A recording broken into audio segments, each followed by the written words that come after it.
ఆచి చికెన్ మసాలా. తెలంగాణ ముఖ్యమంత్రి రేవంత్ రెడ్డి సాయంత్రం గవర్నర్ ను కలవనున్నారు. లోక్సభలో గవర్నర్ శివప్రతాప్ శుక్లాతో సమావేశమై పలు అంశాలపై చర్చించనున్నారు. 5 రాష్ట్రాల ఎన్నికల తర్వాత మంత్రివర్గ విస్తరణ ఉంటుందనే చర్చ చాలా రోజులుగా కొనసాగుతోంది. ఈ క్రమంలో గవర్నర్ దగ్గరకు సీఎం రేవంత్ వెళ్తుండటంతో మంత్రివర్గ విస్తరణపై చర్చిస్తారనే వార్తలు వస్తున్నాయి. ప్రభుత్వ వర్గాలు మాత్రం ఎమ్మెల్సీల నియామకంలో సహకరించినందుకు ధన్యవాదాలు చెప్పడానికే సీఎం రేవంత్ లోక్సభ వెళ్తున్నారని చెబుతున్నారు.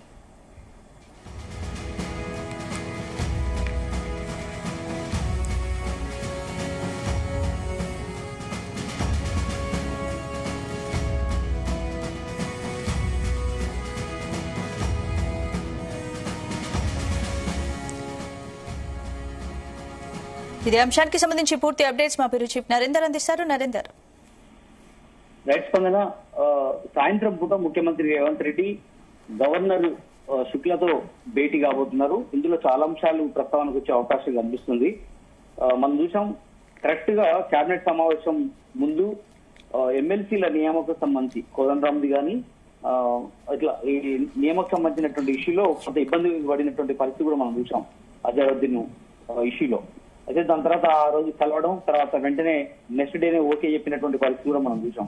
అయితే ఇప్పుడు సాయంత్రం భేటీకి సంబంధించినటువంటి అంశం మీద శివప్రతాప్ శుక్లాను గవర్నర్ ను కలవడానికి 2-3 అంశాలు ప్రధానంగా మనకు వార్తలు అందుతున్నాయి. ఇందులో ప్రధానంగా రాష్ట్రాలకు సంబంధించినటువంటి ముఖ్యంగా 5 రాష్ట్రాల ఎన్నికల తర్వాత మంత్రివర్గ విస్తరణ ఉంటుందని చర్చ ఉన్న నేపథ్యంలో ఖచ్చితంగా ఇది ఈసారి మంత్రివర్గ విస్తరణకు సంబంధించి ఆ 2 భర్తీల కాలానికి సంబంధించి నిర్ణయం ఎప్పుడు తీసుకుంటే బాగుంటుంది అనేది కూడా చేసే అవకాశం కనిపిస్తుంది. గవర్నర్ టైం తీసుకోవడం, అదే సమయంలో ఆయనకు ముందస్తుగా చెప్పే అవకాశం ఉంటుంది కాబట్టి అందులో భాగంగానే కలుస్తారన్నటువంటి చర్చ కూడా జరుగుతుంది. గతంలో 2-3 సార్లు కలిసిన సందర్భం కూడా మనం చూసాం.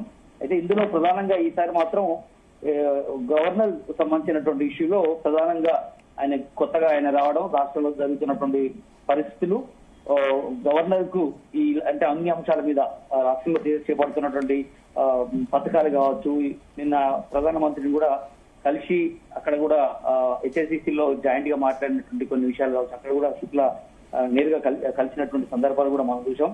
ఇట్లాంటి అన్ని అంశాలతో పాటు ఎమ్మెల్సీకి సంబంధించినటువంటి దాంట్లో ధన్యవాదాలు తెలిపే అవకాశం ఉంటుంది. ఎందుకంటే గత ప్రభుత్వంలో గత గవర్నర్ ఉన్నప్పుడు చెప్పారు ఎట్టి పరిస్థితుల్లో కూడా చేయడానికి వీలు లేదని రిటర్న్ పంపినటువంటి సందర్భం చూసాం. కానీ ఆ రోజు దుద్దిల శ్రీధర్ బాబు గారిని 10 మంత్రులు, అదేవిధంగా ముఖ్యమంత్రి రేవంత్ రెడ్డి వెళ్లి ఎట్టి పరిస్థితుల్లో ఇది చేయాల్సిన అవసరం ఉందని కూడా చెప్పిన నేపథ్యంలో ఆ 2 ఎమ్మెల్సీలకు సంబంధించినటువంటి ఇష్యూలు, ఎందుకంటే లేదంటే అజరుద్దీన్ కనుక ఆ రోజు చేయకపోతే ఆయన మళ్ళీ మొన్నటికి గడువు పూర్తయింది, ఆయన రాజీనామా చేయాల్సిన పరిస్థితి వచ్చేది అజరుద్దీన్. కనుక ఆయన ఇప్పుడు రాజీనామా చేయకుండానే యాజిస్ గా మంత్రిగా కొనసాగేటువంటి పరిస్థితి కారణం శివప్రతాప్ శుక్లా ఆ రోజు తీసుకున్నటువంటి నిర్ణయం మనం చెప్పాల్సిన అవసరం ఉంది. మంత్రివర్గ విస్తరణ లాంటి అంశాలతో పాటు తాజాగా జరుగుతున్నటువంటి పరిణామాలు, ఇట్లాంటి అన్ని అంశాల మీద కూడా కలిసే అవకాశం ఉంటుంది. కట్టసిగానే కలుస్తారని కూడా చెప్తున్నారు. కానీ ప్రధానంగా ఇట్లాంటి పలు అంశాల మీదనే ఈ రోజు కలిసే అవకాశం అయితే మనకు కనిపిస్తుంది. అంటే 5 రాష్ట్రాల ఎన్నికల తర్వాత ఫలితాల తర్వాత విస్తరణ ఉంటుందని ఇప్పటివరకు వార్తలు వచ్చాయి. మరి ఏంటి అంటే ఖాళీగా ఉన్న మంత్రి పదవులపై ఏమైనా సంకేతాలు వచ్చాయా కాంగ్రెస్ హైకమాండ్ నుంచి? అవును, కాంగ్రెస్ హైకమాండ్ కూడా మొన్న రీసెంట్ గా ఢిల్లీకి వెళ్ళిన సందర్భంలో కూడా 2 భర్తీలు చేయాల్సిన అవసరం ఉంది.